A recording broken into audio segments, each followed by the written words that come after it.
जैसे धर्म पूछकर मारना आतंकवाद है, वैसे ही जाति देखकर नंबर काटना जातंकवाद। मतलब देखो, यूपीएससी का हाल ही में रिजल्ट आया। अब इसमें ये लिस्ट देखो, SC ST के यूपीएससी क्रैक करने वाले कुछ कैंडिडेट्स लिखित परीक्षा में 705 से लेकर 766 तक नंबर लेकर आए, लेकिन इंटरव्यू में इन सब को 160 से नीचे सल्टा दिया गया। किसी को भी 160 से ज्यादा नंबर नहीं दिए गए, कोई बात नहीं। लेकिन अब ये दूसरी लिस्ट देखो, ये लिस्ट अपर कास्ट के कुछ कैंडिडेट्स की है। ये कैंडिडेट्स लिखित में 679 से 732 तक ही नंबर लेकर आए, लेकिन इनमें से एक भी ऐसा कैंडिडेट नहीं है जिसको इंटरव्यू में 201 से कम नंबर दिए गए। सबको 201 प्लस। थोड़ा और समझें तो अजय कुमार मीणा लिखित में तो 766 नंबर ले आता है, लेकिन उसे इंटरव्यू लेने वाले जातंकवादी इंटरव्यू में मात्र 112 नंबर ही देते हैं। वहीं जो अमन मित्तल लिखित में सिर्फ 689 लाता है, उसे इंटरव्यू में जातंकवादी 201 नंबर देते हैं। क्यों भाई, कौन ले रहा है ये इंटरव्यू? क्या ये बौद्धिक जातंकवाद नहीं है? लेकिन भारत के सवर्ण ये जातंकवाद कर रहे हैं तो सब चुप है। लेकिन आप चुप मत रहिए, शेयर करिए इस वीडियो को और बताइए लोगों को कि यूपीएससी में SC ST के बच्चों के खिलाफ जातंकवाद हो रहा है। जो बच्चे आज के अच्छे स्कूल में पढ़ रहे हैं ना, आज जो इस देश की कोई भी लड़की अच्छे स्कूल में पढ़ के बड़े बड़े पद पे जा रही है ना, इस रोमाई के 4 बच्चों की देन है। लेकिन धिक्कार है इस देश की नारी पे जब बाबा साहेब को नहीं पूछती है। बाबा साहेब ने जितने अधिकार दिए उसको वो नहीं पता है। और धिक्कार है इस देश की सरकारों पे जो आजादी के इतने साल आ गए, लेकिन फिर भी देश में बाबा साहेब के नाम का आज भी लोगों में नफरत है। उस नफरत को नहीं मिटा पाए। बाबा साहेब के बलिदान को आज भी देश में उजागर नहीं कर पाए।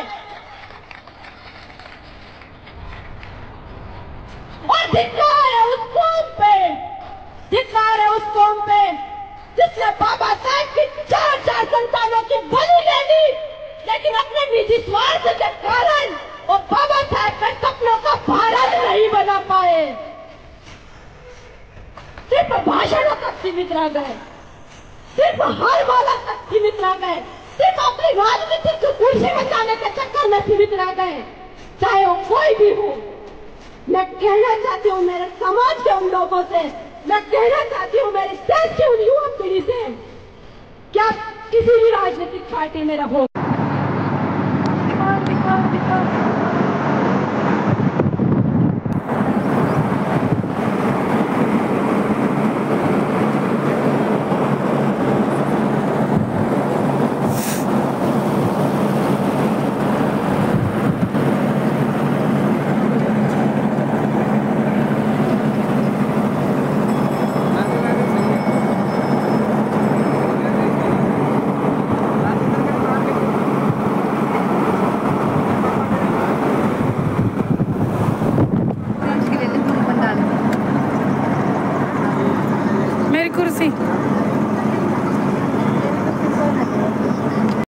साथियों, नमो बुद्धाय। पूरे भारत की नहीं बल्कि पूरे विश्व की बौद्धों की अस्मिता नीलाम होने जा रही है और भारत राष्ट्र की भी अस्मिता इसमें नीलाम होने जा रही है। साथियों, इस शब्द पे बहुत गौर कीजिएगा। साथियों, आज मैं कपिल वस्तु के पिपरहमा में खड़ा हूँ और ये जो कपिल वस्तु पिपरहमा स्तूप है, भगवान बुद्ध का अस्थि कलश इसमें रखा गया था। भगवान बुद्ध का जब महापरिनिर्वाण हुआ था तो उनके अस्थियों को 8 हिस्सों में डिवाइड किया गया था। 8वां हिस्सा कपिल वस्तु के वर्तमान पिपरहमा स्तूप में रखा गया था, जिसकी खुदाई 1898 में विलियम क्लैक्टन पेप्पे साहब ने करवाया था। और उस खुदाई के दौरान भगवान बुद्ध का अस्थि कलश प्राप्त हुआ था और बहुत सारे नीलम, पन्ना, मूंगा, सोना आदि कीमती हीरे जवाहरात उसमें से पाए गए थे। साथियों, वो जवाहरात जो है ब्रिटिश एम्पायर के अंतर्गत आता था और भारत खजाना अधिनियम के तहत 1878 भारत खजाना अधिनियम के तहत जो है ब्रिटिश एम्पायर ने उसको कैप्चर कर लिया था और जो अस्थि कलश है वो सियाम के राजा को दिया गया था। साथियों, ऐसे में वो जो हीरे जवाहरात मिले थे उसका जो 5वां हिस्सा था, विलियम क्लैक्टन पेप्पे साहब जो बर्डपुर के ज़मींदार थे, सिद्धार्थनगर जनपद में आता है बर्डपुर, यहाँ से 8 किलोमीटर की दूरी पे है, उनको उसका 5वां हिस्सा दिया गया था। अब उन्हीं के वंशजों के द्वारा, तीसरी पीढ़ी के वंशजों के द्वारा हांगकांग में 7 मई को सुबह 8 बजे नीलाम किया जा रहा है।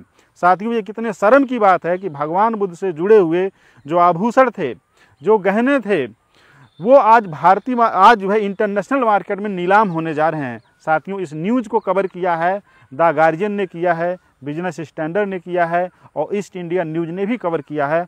आप गूगल पे सर्च करके इस न्यूज़ को देख सकते हैं, ये ऑथेंटिक न्यूज़ है।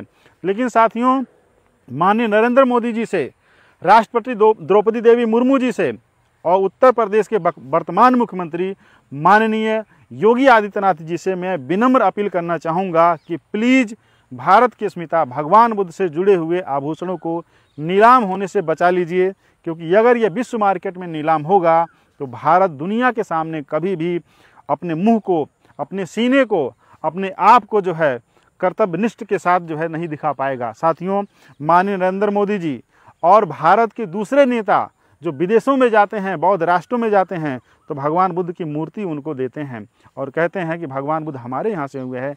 बहुत प्राउडली कहते हैं, बहुत गर्व के साथ कहते हैं। अभी माननीय नरेंद्र मोदी जी थाईलैंड गए थे, वहाँ के लीडर्स ने जो है, वहाँ के सुप्रीम लीडर ने पाली त्रिपिटक साहित्य को माननीय नरेंद्र मोदी जी को गिफ्ट किया। भारत अगर विश्व गुरु है तो भगवान बुद्ध की वजह से है, क्योंकि भगवान बुद्ध का दर्शन जब विदेश में गया तब लोगों ने भारत को अपना गुरु के रूप में, तथागत बुद्ध को गुरु के रूप में स्वीकार किया। साथियों आज उसी गुरु से जुड़ी हुई वो तमाम चीज़ें जो नीलाम होने के लिए इंटरनेशनल मार्केट में हैं, जो सोथवी है, सोथवी एक संस्था है जो कि नीलामी करती है, लंदन में स्थापित हुआ 11 मार्च 1744 में। इसको एक बुक विक्रेता ने स्थापित किया था। तो जो सोथवी है, उस सोथवी के द्वारा हांगकांग में 7 मई को सुबह 8 बजे इंडियन टाइम के अनुसार जो है उसको जो है नीलाम किया जा रहा है। अभी जब गूगल पे मैंने चेक किया उसकी कीमत क्या है, तो अरबों में उसकी कीमत जो है निर्धारित की गई है और वह नीलाम होने के लिए इंटरनेशनल मार्केट में लाई गई है।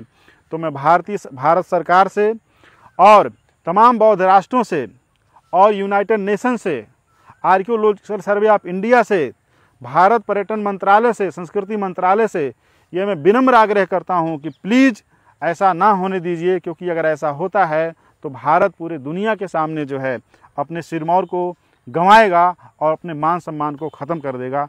तो मेरा यही निवेदन आप लोगों से है कि प्लीज़ साथ इस वीडियो को ज़्यादा से ज़्यादा शेयर कीजिए। ये वीडियो स्टार नालंदा चैनल पर रहेगा। 7 मई सुबह 8 बजे हम बौद्ध अस्मिता को, भगवान बुद्ध से जुड़े आभूषणों को नीलाम नहीं होने देंगे और भारत नहीं पूरी दुनिया के जो बौद्ध हैं और भगवान बुद्ध में जो आस्था रखने वाले लोग हैं वो किसी भी तरीके से इस नीलामी को नहीं होने देंगे। नमो बुद्धाय।